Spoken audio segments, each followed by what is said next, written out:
It's 8:31 a.m. and this is the regular meeting of the Fort Ord Reuse Authority Administrative Committee. I think it's noteworthy. This is allegedly our last meeting of the Administrative Committee at FORA. So enjoy the ride, Hans. Number one is the call to order and establishment of the quorum, and we do have a quorum with Seaside County, now Delray Oaks coming in, and City of Monterey, not yet City of Marine. Morning, Josh. Morning, Dino. So number two is acknowledgements, announcements, and correspondence. As I noted, today's the last meeting of the Administrative Committee, so that's worth acknowledging. I think this group has done a significant amount of work along with the whole process that we've been going through these past 6 months.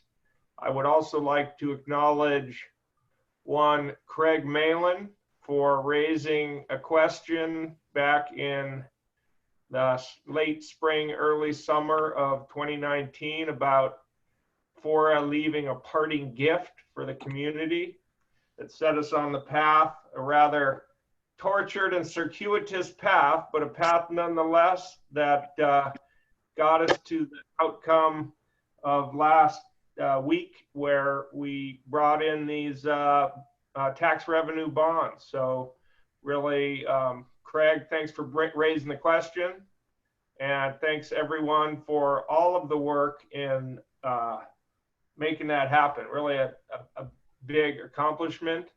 You know, when we announced it at the board meeting, it went over a little bit like a lead balloon, I guess. Not much. A few claps on the Zoom. I guess it's hard to really celebrate with Zoom, but you know, I think we're going to bring it back to their attention on Friday, just to kind of say hoorah. Craig, I see, do you have something you want to say? Well, I just wanted to say thank you to everyone who worked on that endeavor. It was, you know, a lot of effort, and I and Seaside, and I'm sure the region is going to appreciate the work that everyone did. Thank you so much. Indeed, indeed. And there's Lane joining us. We were just noting the successful bond issuance again, Lane. So, you know, the other things that we've been able to accomplish in the last 6 months include all of the work of the Habitat Working Group, of which you guys were all a big part. You know, we met 12 times in about 12 weeks in the early part of the year. We had some really intensive discussions and wound up finding a way to distribute the funds, and you know, everyone's going off into their independent, self-empowered future. So that's great.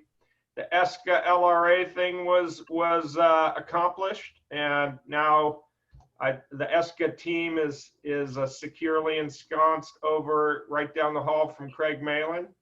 At least the sign on the door might be there, and they're continuing to provide that service for the region. The CIP projects, those are all the agreements are in hand, and the fund transfer process is underway. Mike Zeller and Tampsey are set up to handle the roads, and Patrick Breen and his colleagues at MCWD on the water. We've also had some accomplishments in the economic development side.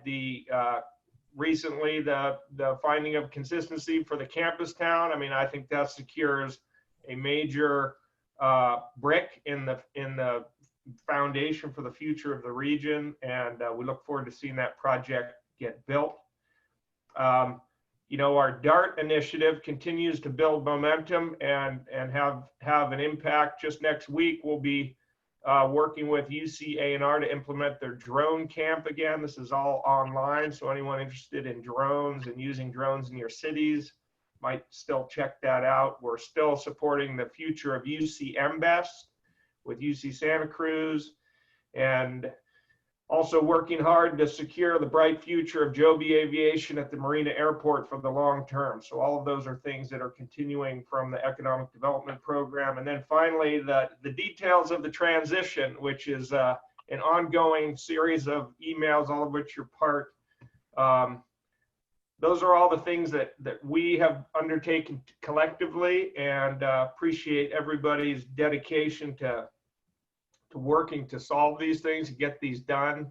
In the last 10 days here, there's still going to be more, but it's all really up to us here in this administrative committee to bring that all home. So those are a little bit long-winded acknowledgements this morning, but I think worthy for today's session. And Melanie, I see you have your hand raised. I do, thank you. Just a couple things. I did have a question with the announcement with Stan and Laura moving over to the city of Seaside. Do we have new contact information for them that could be shared? Yeah, so you can still reach them through the FORA email for the next couple weeks, although there will be an autoresponder that has their email addresses. Okay.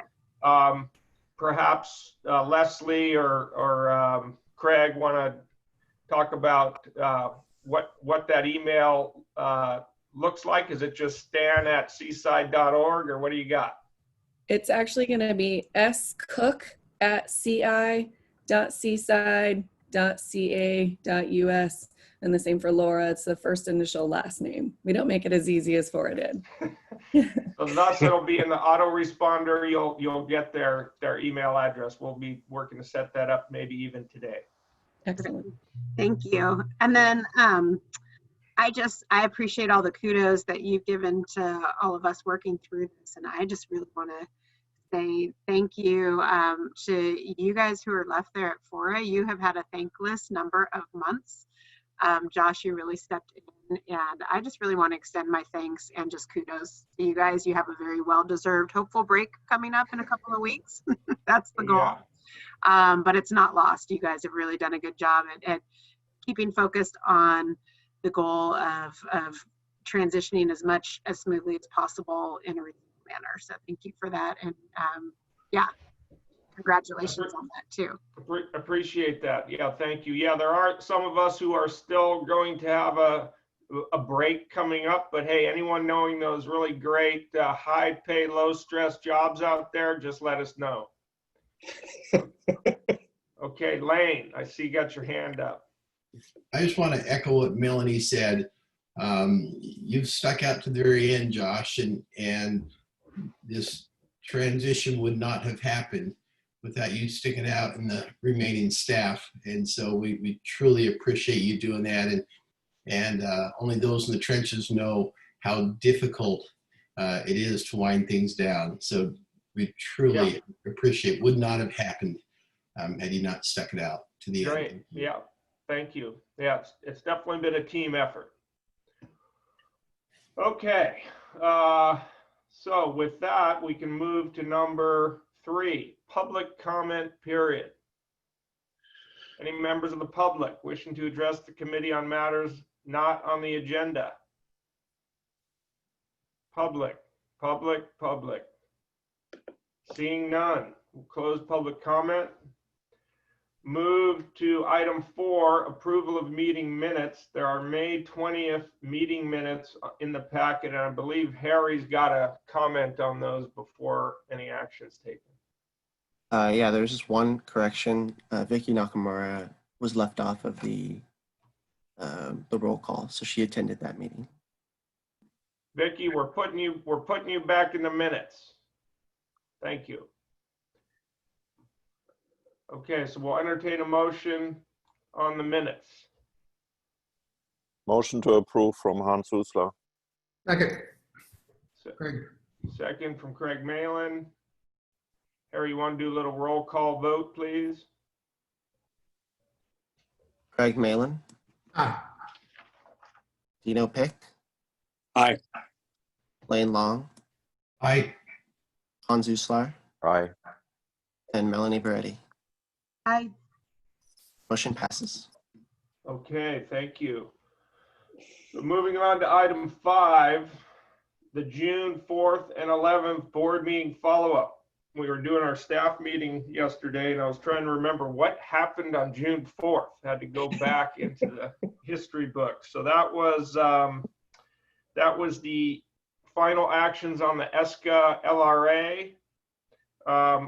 That action resulted in a series of steps that we're still following through with the feds back in DC, and also to include the transfer of remaining properties, and those are underway. I believe yesterday we received the final set of out deeds from the Army, and the out deeds from the Army, and the other set that we're supposed to provide to you all. So expect to be hearing from us on those matters. It looks like if all goes well, we'll be able to handle most, if not all, of the remaining property transfers before the end of the month. The campus town consistency determination was also part of the action by the board on the 4th, and that went smoothly. It was both unanimous actions, so that was a nice meeting. We did receive a public records request from a interested party about campus town, so just a heads up on that. June 11th, that was the last meeting where there were a number of things that were taken up. The certification of the EIR for the HCP was an item, and that was a split vote. That was, I think it was 5-7. And so that's coming back for a second vote on Friday. And then there was also the unallocated funds distribution item, which did finally get to a vote. It was not unanimous, and so we'll be coming back again on Friday. The 2020 transition plan was also on the agenda, but given the amount of continuing discussion on that topic and the significant time cost in the prior few items, that was pushed to this Friday for the first consideration. So on that, I know we sent out yesterday the latest and greatest version of that. So that's kind of where we are for the review of the June 11th meeting. See, Melanie's raised her hand. Our next item would be kind of reviewing the June 19th agenda. Would your question be appropriate for that item, or would you rather discuss what happened on June 11th? No, that's fine. When we get to the transition plan for that June 19th, Okay. that would be great. Okay, so any other questions or comments on the June 4th and 11th board meeting follow-up? Okay, seeing none, we'll move to item 6, which is the June 19th special board meeting agenda review, and that is in the packet. I believe let me try to find that here. Yeah, okay, so our June 19th agenda, we've got a few closed session items.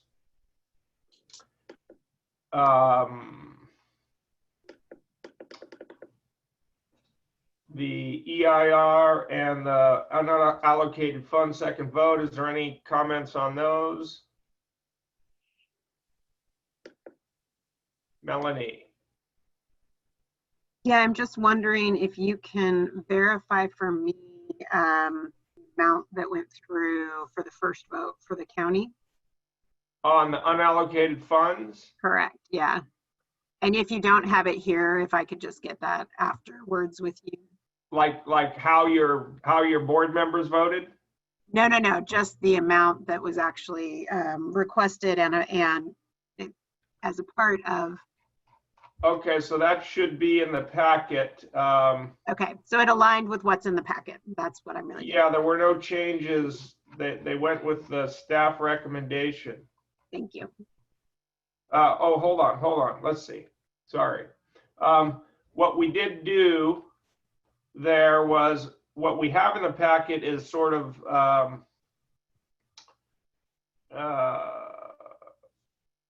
I'd say the worst case scenario is what we showed there. And the main change, and I think we have it posted on the website in the board meeting materials. Yeah, there was a slide deck that we put up. Let's see. Yeah, 7C, and there's a staff recommendation there. And so, yeah, so we did not make any changes to what was the county's, I guess it's not shown here because, yeah, we had to summarize things because of ongoing legal matters, but basically the amounts that the county came back with in their changed ask Okay. were included as the staff recommendation. Okay, thank you. I appreciate that. But we can follow up in detail if you want after. That's fine. No, that's fine. Thank you. Okay. Yeah, we did receive the latest packet that you provided from the county. Yeah. Okay. Any other questions on those two items, the second vote items for coming up for this Friday? Okay. So then, seeing none, I will then, the next item is the transition plan. So any questions on the content that was received yesterday or items needing conversation here? Melanie. So yes, I wanted to, so one, I just wanted on the record here, there were a number of items that the county council had reviewed that looked as if they were old and residual, which were including, if you'll bear with me. So including clarifications, there are some sections where it still refers to LAFCO. And in fact, the intention is not LAFCO. I think a number of those would go to the county.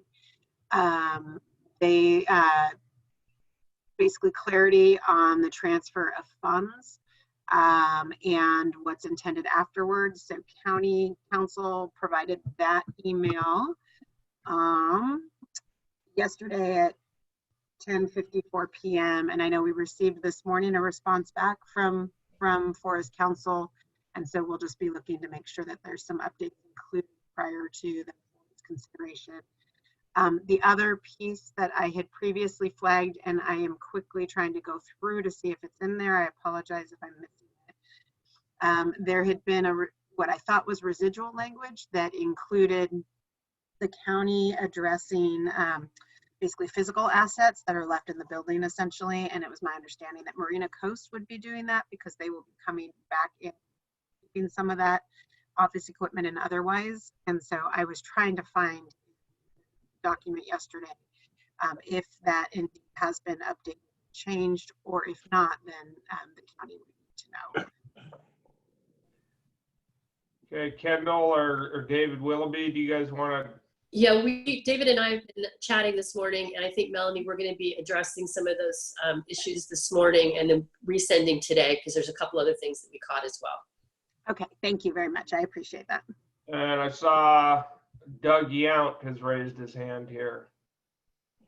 Yeah, thanks, Josh. I was curious, is a draft gone out to a revised draft gone out to the public yet for review on the TPA?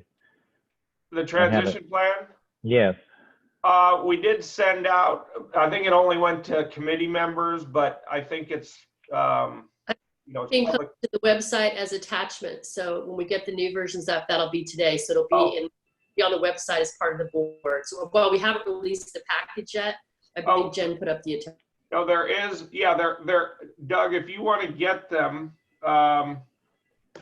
it looks like there are 2 versions of the transition plan, a clean and a red line version, and there's also we have a memo from CAG Law that one of the things that LAFCO is asking for that basically states the legal opinion regarding what happens when FORA goes away. So that's on there as well. So those are posted on the board webpage right now. Doug, if you go down to the bottom, there's an additional meeting materials and attachments section. Okay. The 616 versions are there, and I think the comments that Melanie and Melanie raised and Kendall responded to here, we would update that prior to Friday's meeting with any new version. Okay. I was curious, did those updated versions include the attachment of the water allocation table? And there was discussion at one time of including that table. We're not including the table in the transition plan, and the board gave us direction that because it's in the EDC and LRA agreements, and it's also part of Marina Coast, it's in those. So it was not included in the transition plan. However, what was included, which I think you'll be interested in, obviously, we did get direction to include language relating to prevailing wage. And we did include some language related to the assignment of environmental liabilities post-FORA. Okay, thank you.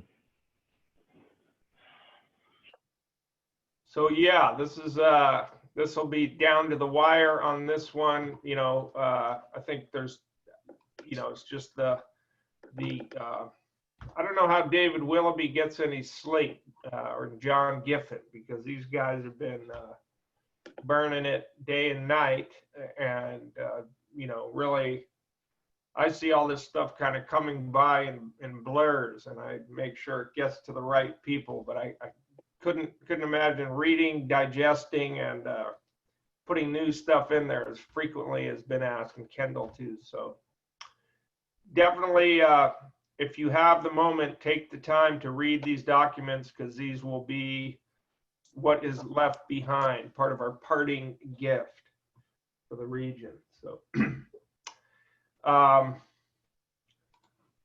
Okay, so that's just a couple little light items there for Friday's business. Assuming all unanimous votes, then we may have just one other meeting date left. But if there's not a unanimous vote on the transition plan, then it would certainly come back as well. There are 2 other items listed. One is post-FORA administrative fiscal services contract that is contemplated for RGS. We'll do away with the FORA acronym, replace it with the RGS. I think it's different enough that people won't, you know, get. Okay. So then also contemplating kind of post-FORA legal services provided by CAG Law, unless you all want to be set up with the autoresponder when various people are emailing John Giffen. He can just have an autoresponder that says, call these 5 different people to talk about stuff they don't really know about as much as we do. But anyhow, so we'll see how that gets worked out. It's a little tricky with FORA going away, but I think we'll try to navigate that so you all can benefit from the institutional knowledge in that firm. Melanie. Yeah, just for clarification, I know, is that specifically with regards to kind of the confidential records, or is it more broad in terms of just access and resource as issues come up? More broad. More broad, okay. Yeah, we think that it would be wise for the board to consider providing for some of that access to CAG Law, having just been the main movers on drafting all these significant agreements.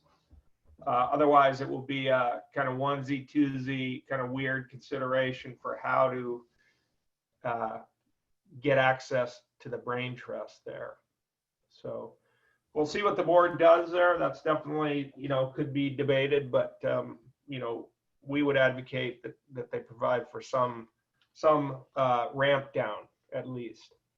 And then, so that is the agenda.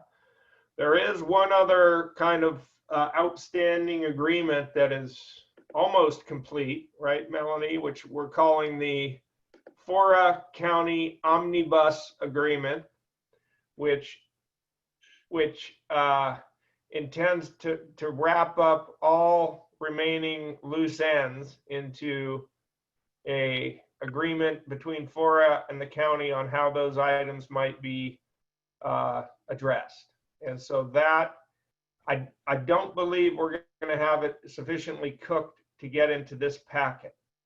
So that means that as much as we might like Friday's meeting to be our last FORA board meeting, it looks like our next FORA board meeting will be Friday, June 26th at 1 p.m. And depending on how this Friday's meeting goes, there may be one item or there may be a couple second vote items and that omnibus agreement. Melanie. Yeah, so I just wanted to check on that because we're preparing it. We're trying to get to our board on the 23rd, next Tuesday. Okay.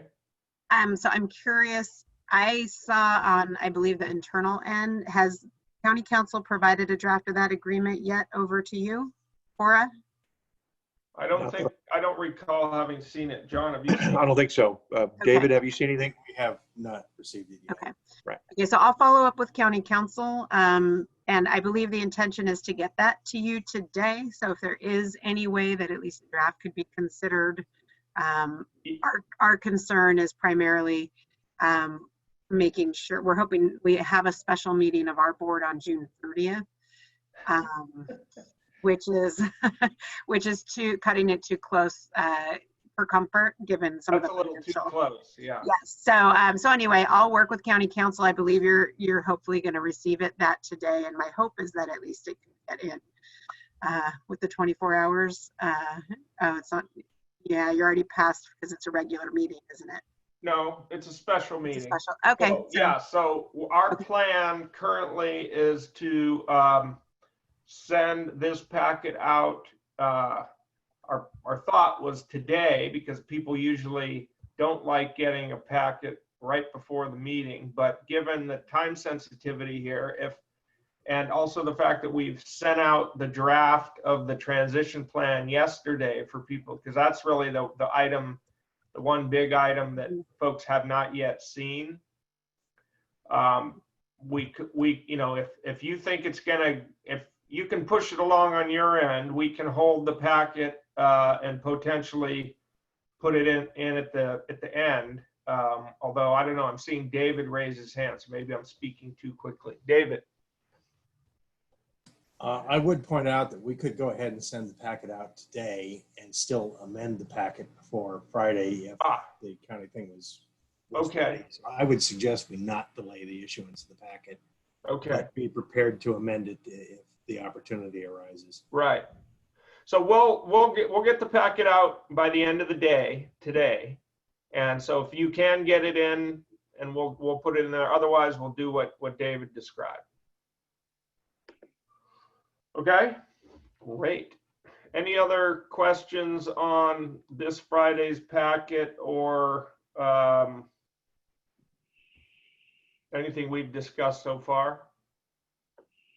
Okay, seeing none, we'll move to item 7, business items, and this is for following again on Craig's question from last time and request to have this item on there, the FORA website and electronic file maintenance. So we can report that we are in close coordination with the county IT department They are going to take over management and maintenance of all the FORA websites. So there's at least 3 that will be going over there. The FORA.org, that's the most important one. It's got all the records and everything.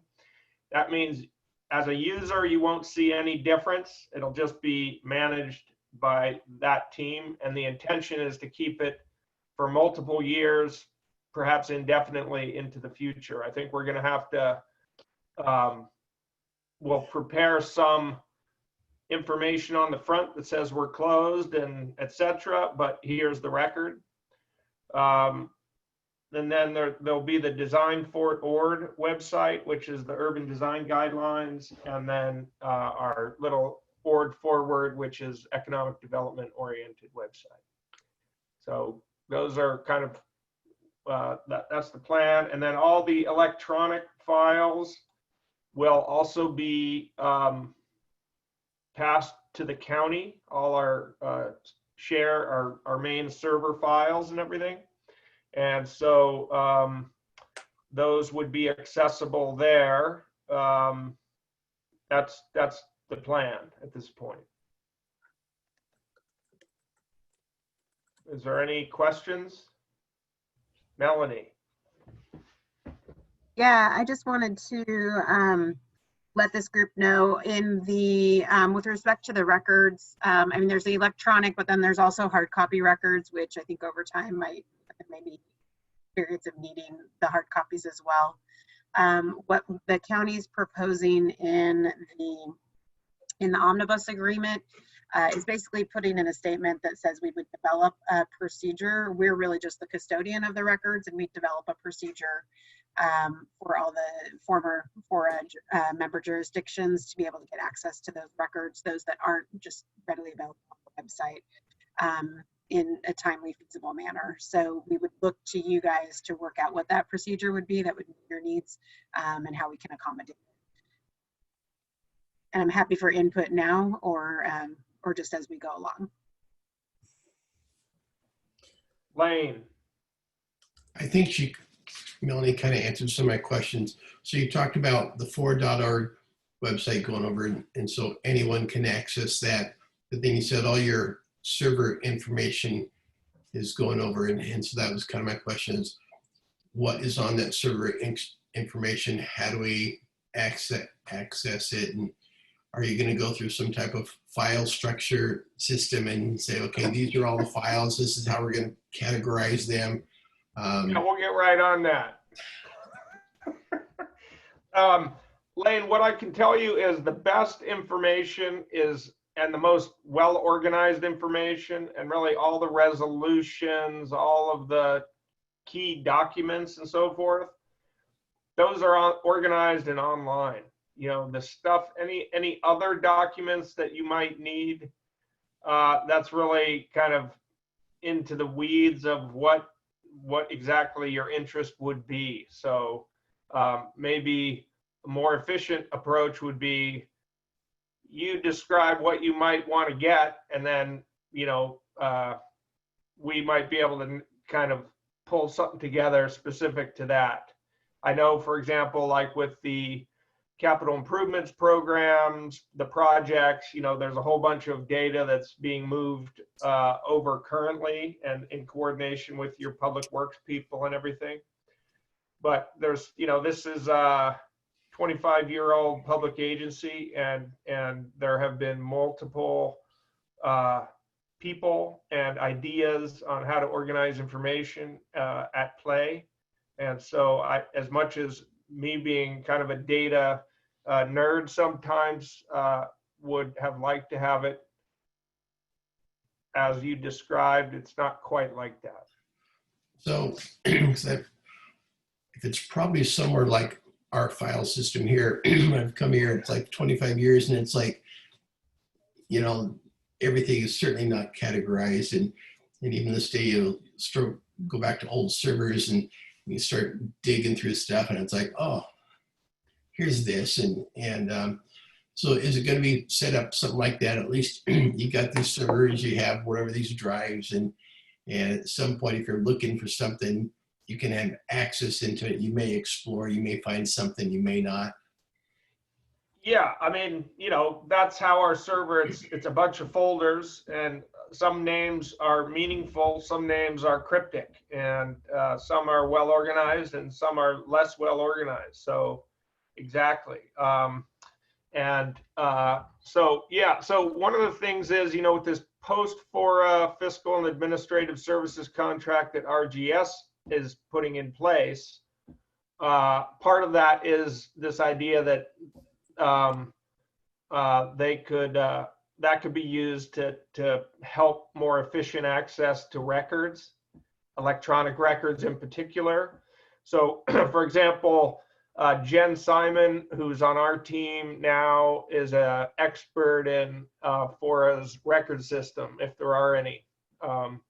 And so she would be accessible potentially through that contract if, say, Kendall really got lost and needed to call up Jen and say, help me find something that we can't find, kind of thing. So that's one asset. And I think over time, the county's dexterity with those folders and everything would become stronger and better. So search stuff could become more efficient. But I see lots of hands going up. So let me see if I can bring some others into the conversation. I saw Melanie, and then Leslie, and then Christy.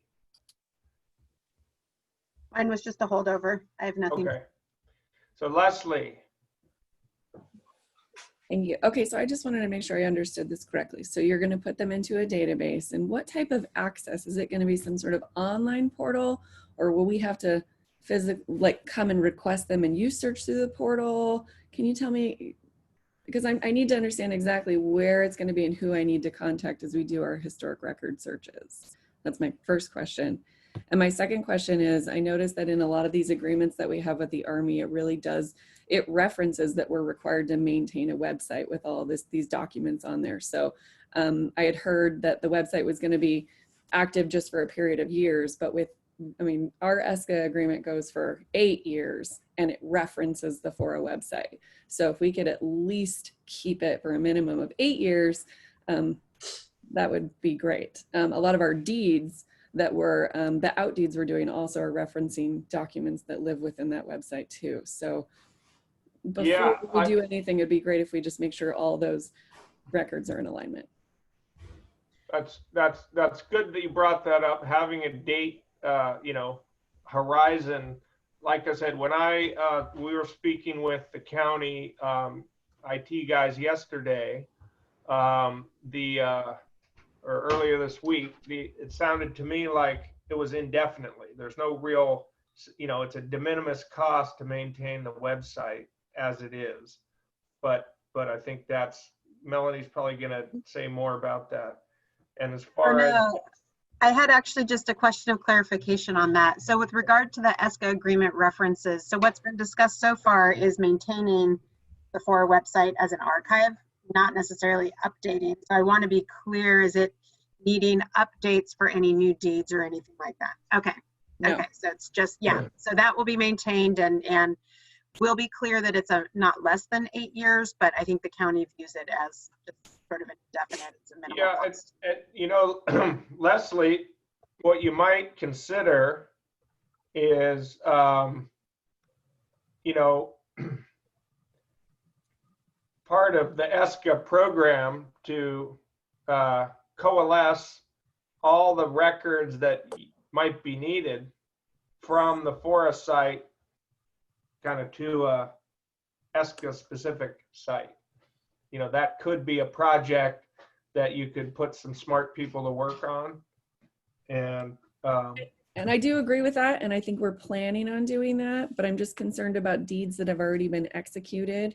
I don't know if we're going to go back and re-record those deeds to update the links. It was a versioning discussion that we had with all of our legal counsel. So just for all of the residential properties that have our,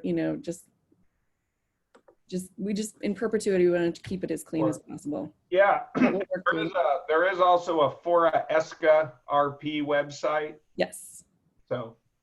And can I ask one more question regarding email as well? Yeah. I know you said the email was available through the end of the month, but how long are you going to let it be where the auto response message is going to happen?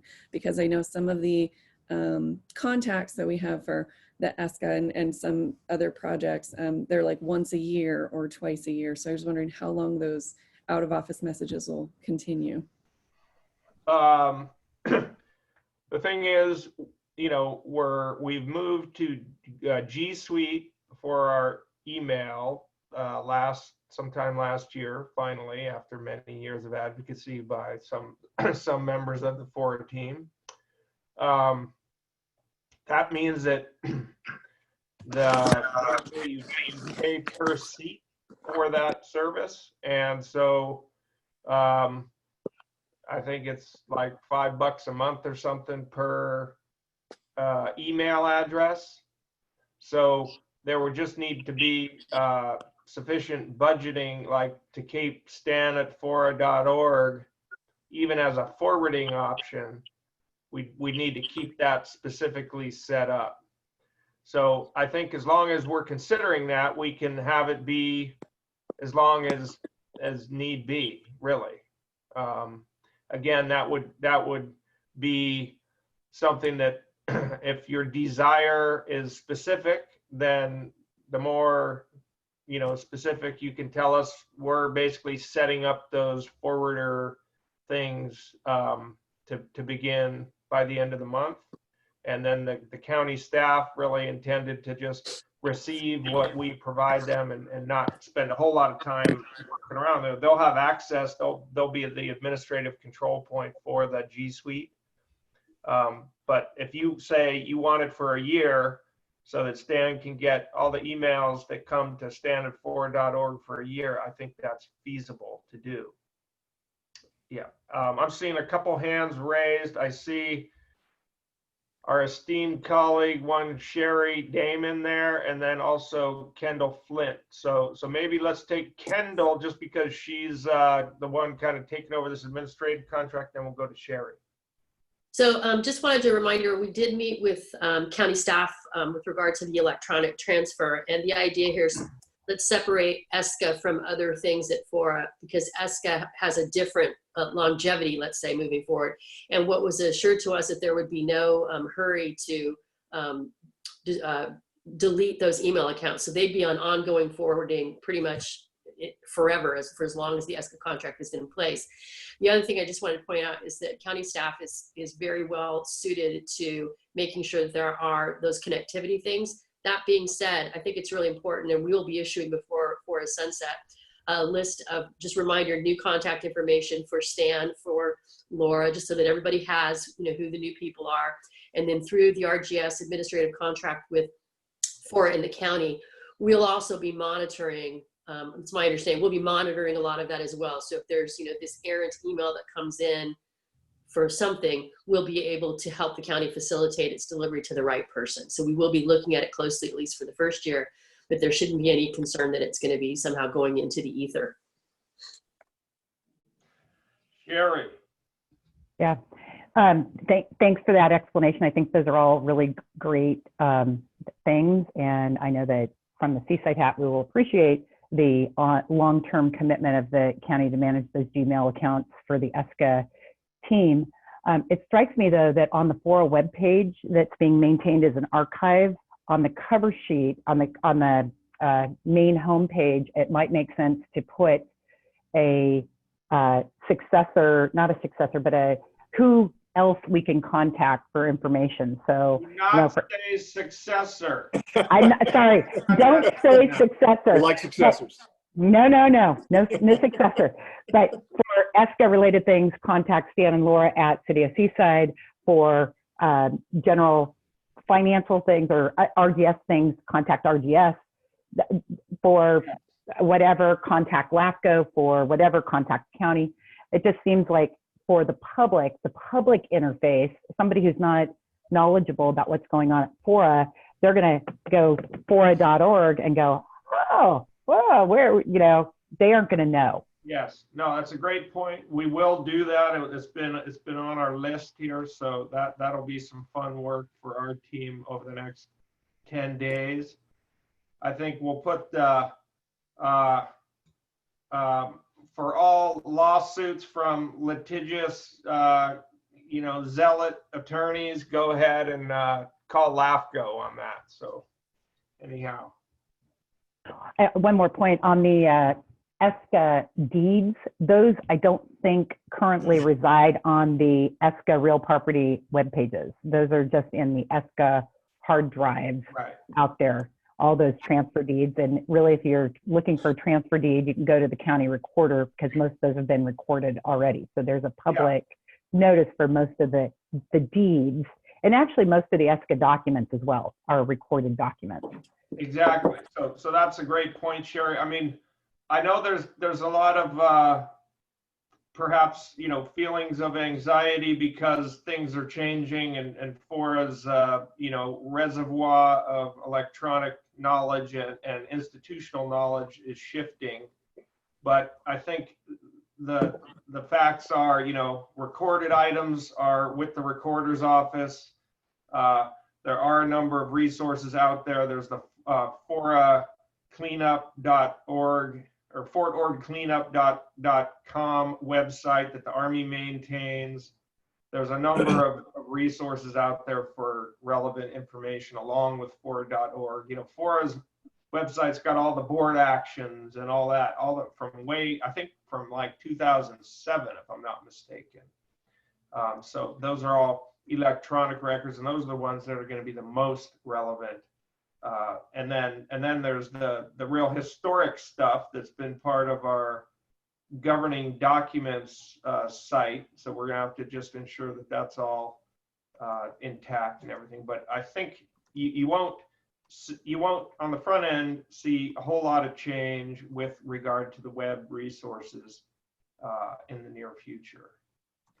We will do, though, I think, a nice reference piece there. Like you described, Sherry. Thank you. Melanie. Just going back in terms of, Leslie had raised the question as well of just what access would look like to the electronic files, not through the websites, those would remain public. One thing I wanted to put out, so we will work out a procedure so it's very clear. Right now we're just focused on getting everything over and getting all the agreements in place, but we'll do that in very short order. We had discussed as well, just when you're thinking, Josh, about how to direct people, I believe there was discussion that the county would establish like a FORA records email or distribution list so that could be referenced. It'll likely be that records requests for jurisdictions as well as the public would be handled through the Resource Management Agency and then IT. But it could look differently. So, but that's what I'm anticipating.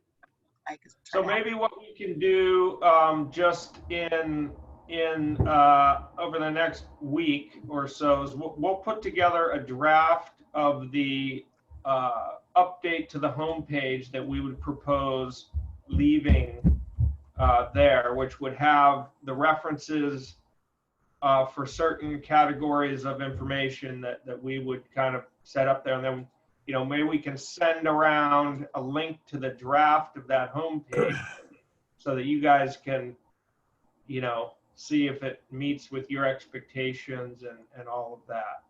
I think that, does that sound like a good approach so that we can make sure we're referencing the right stuff? Anyone have a problem with that approach?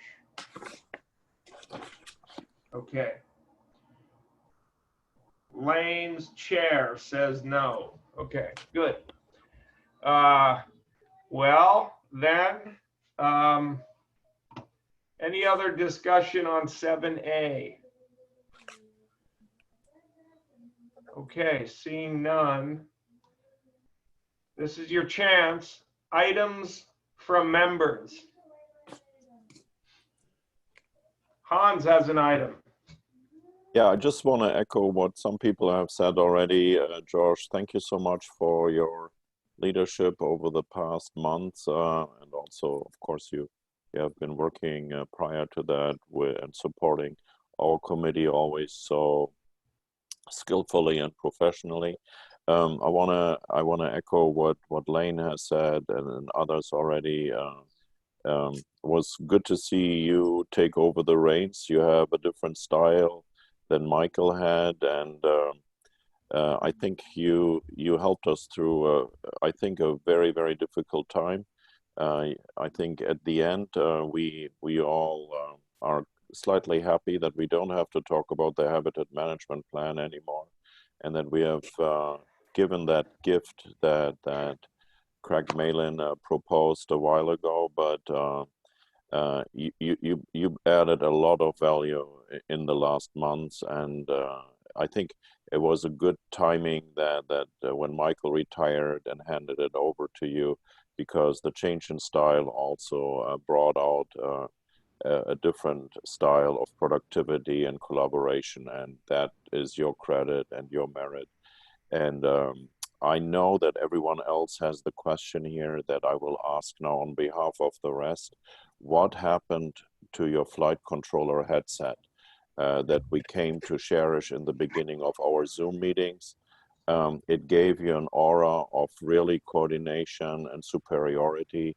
And I just want to state on behalf of the group that we are missing that headset, but we hope that we'll see you once again. And I think I speak for all of us that we don't want to talk about Zoom any longer than we have to, but we all should meet face to face and enjoy an adult beverage of our liking. So thank you for all what you have done. Indeed. Thank you very much, Hans. I will say that, you know, I began in this seat with some tenuous steps, and I would say your input and encouragement on professionalism and process and going through the agenda in a stepwise fashion is really, it's stuck in my mind more than once. So I appreciate it, and I think it has improved everything.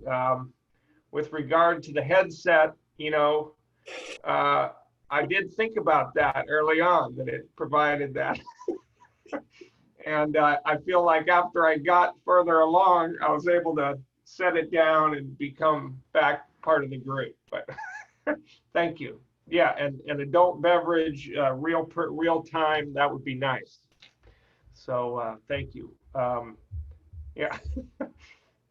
Dino, I see you have your hand raised there. Thanks, Josh. Yeah, let me just add my voice to the rest. Hey, listen, you. I'm not sure you fully appreciated what you were stepping into. I suspect not. When you took the job, and in my my military experience, you know, when the commander is incapacitated and the number 2 steps in, or the number 3, or whoever assumes command, you know, you get what you get, and it's usually not at a good time, and you have to deal with it. And you know, rule number 1 is don't run, and remain calm and assess the situation and move forward. And my goodness, you did. And it was a real pleasure to watch you and to work with you for the last couple of months to bring some ridiculously complex issues to closure. And the political dynamics alone are you know, crushing pressure-wise, and you handled it with a certain grace that I think Hans alluded to well, that I find enviable and something to emulate. And I very much look forward to buying you an adult beverage at the appropriate time. Thank you the right way. The only other outfit that I want to thank here, the entire staff deserves our gratitude, but your legal staff right now, you know, the metaphor that comes to mind is being in a knife fight in a phone booth. And so David Willoughby and John Geffen are just getting it done under your leadership. And so thanks to the whole team, but ultimately, thanks for your leadership of this group, the board, and FORA taking us home. Thanks, Josh.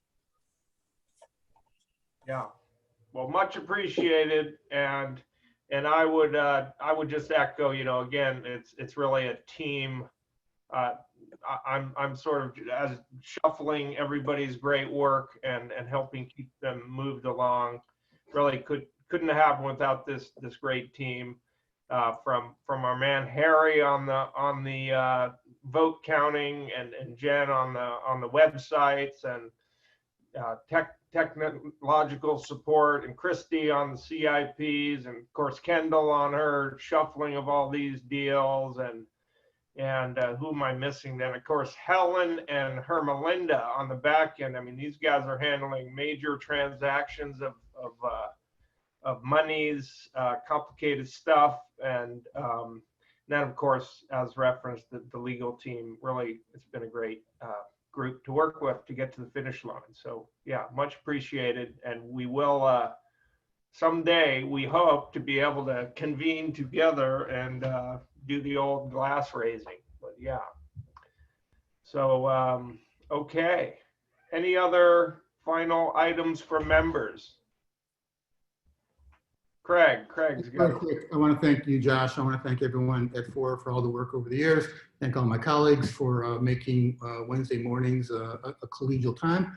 And remind everyone that if you're looking for an adult beverage, we close down Broadway and Saturday nights just for that purpose. So come. Okay, great. Saturday nights on Broadway and Seaside. Look forward to that. Okay, then with that, thanks for everybody's time, and we'll come to adjournment and look forward to seeing you all on Friday for our next second to last board meeting. All right. Thanks, Josh.